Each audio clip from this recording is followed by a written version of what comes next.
I heard the song before I saw her. The faint notes of Stand By Me floated from the jukebox in the corner of the dimly lit bar. Rain tapped against the flickering neon sign above the door. She sat at a high table, pretending to study the menu. I stopped in the doorway. My name is Mark. Yesterday, I was a man with a normal life. Software engineer, mortgage, a dog named Pixel, and twin sons, Daniel and Marcus. Today, I'm just a man with a box in my backpack, filled with the truth that's about to burn everything down. I walked to the table. She didn't look up. "You're late," said Laura, my wife. "That's not like you." I sat. My fingers shook as I pulled out the small box. Not velvet, not for jewelry, just a plain shoebox. Her eyes flickered. Fear, recognition, maybe even relief. "Is that a gift?" she asked. "Sort of," I said. "A gift wrapped by a private investigator. A subscription to reality. No refunds inside were printed receipts. Hotel check-ins, screenshots of text messages with a man named Aaron K., and grainy parking lot photos.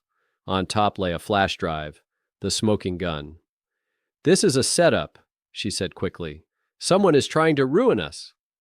"Aaron, your boss?" I said, smiling without humor. "The boring, married guy you swore you barely talked to?" She stayed quiet. The bartender set 2 glasses of water in front of us. I drank, my throat burning like glass shards. "I got a call from school yesterday," I said flatly. "Marcus got into a fight. Some kid made a joke about his mom spending too much time at hotels. When the teacher asked why he hit him, he said, 'I'm protecting my family.'" "He's 12, Laura.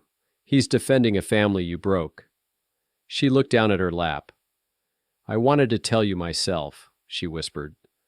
"I was scared you'd take the kids away." "I'm not taking the kids," I said. "I'm taking myself." At that moment, Aaron walked in. Expensive coat, no wedding ring, smug expression. He saw the flash drive and stopped. "Aaron," I said calmly, "I have another copy of this. It's going to your wife tonight. There's one photo of you and Laura kissing on a playground. Next to the swing set, someone spray-painted Mom, Don't Let Go. That's some real poetic justice, isn't it?" Aaron took a step forward, but I raised my hand. "No fights, no screaming, no cops tonight. I'm not you, Aaron, I'm leaving. But before I go," I turned to Laura. "Why? Not when, not how, just why?" She hesitated, then a tear rolled down her cheek. "I was afraid," she said, "afraid of becoming invisible to you. Afraid that someday you're the best would just be routine." Aaron, he made me feel alive again. It doesn't excuse it, but it's the truth. I nodded slowly. "My truth," I said, "is that I closed my eyes around you because I trusted you." That was my mistake. I thought routine was safety. Turns out it was concrete, and we drowned in it.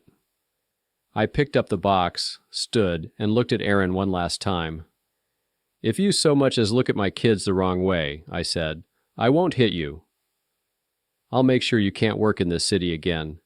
Paperwork bites harder than fists." And then I walked out into the rain. I rented a small apartment downtown. The boys visited one at a time, sometimes both. I spoke to them honestly. Yes, Mom cheated. Yes, Dad is angry, but it's not their fault. One night Marcus asked me, "Dad, if we grow up and break someone's heart, will you leave us too?" I couldn't answer. That night I realized betrayal isn't just about hotel rooms. It's about what kids learn watching their parents break each other's hearts. I started therapy. At first, I sat in silence. At the second session, I told the story of the bar. At the third, I admitted something I had never said. I cheated too. Not physically, but I cheated our marriage out of curiosity, out of adventure, out of presence. I gave her stability, but no spark. Meanwhile, Laura's lawyers sent proposals. Shared weekends, her keeping the house, me starting over. My lawyer, a sharp woman named Diane, smiled and said, "Reality is on your side." And she was right. Laura started missing school pickups because of work. The boys ran off one afternoon and no one noticed until I called. I kept quiet, but my lawyer documented everything. When we got to court, the judge awarded us split custody, but with me as the parent who made the final call in emergencies. Not a victory, not a loss, just reality. Aaron eventually disappeared from the picture. Word spread that his marriage had collapsed and his big project got canceled. I didn't care. I was too tired to follow the drama.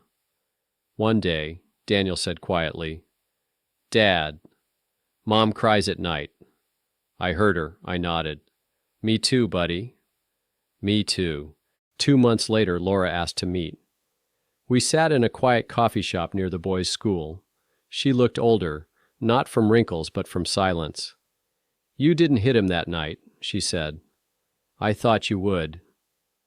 "And when you didn't, something in me broke, because I realized you were stronger than my chaos." "No," I said. "I was just done starring in someone else's soap opera." She nodded.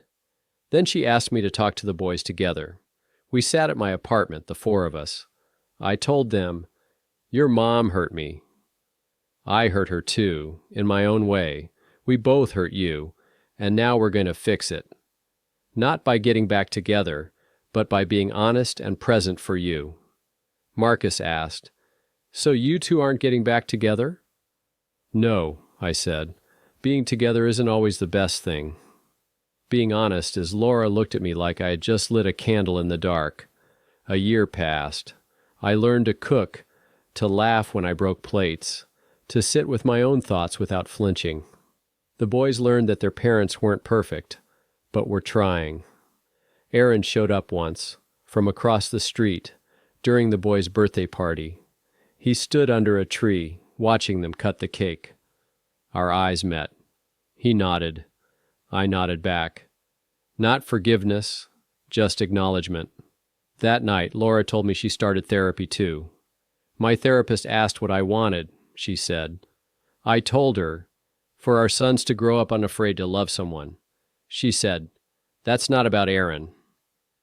And I laughed for the first time in months. We didn't get back together, but we started parenting like a team.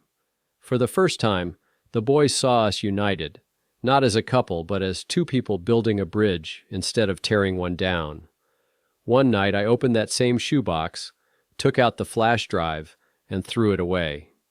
Not out of anger, but because I no longer needed it. Laura and I aren't us anymore, but we are still Mom and Dad, and somehow that's enough.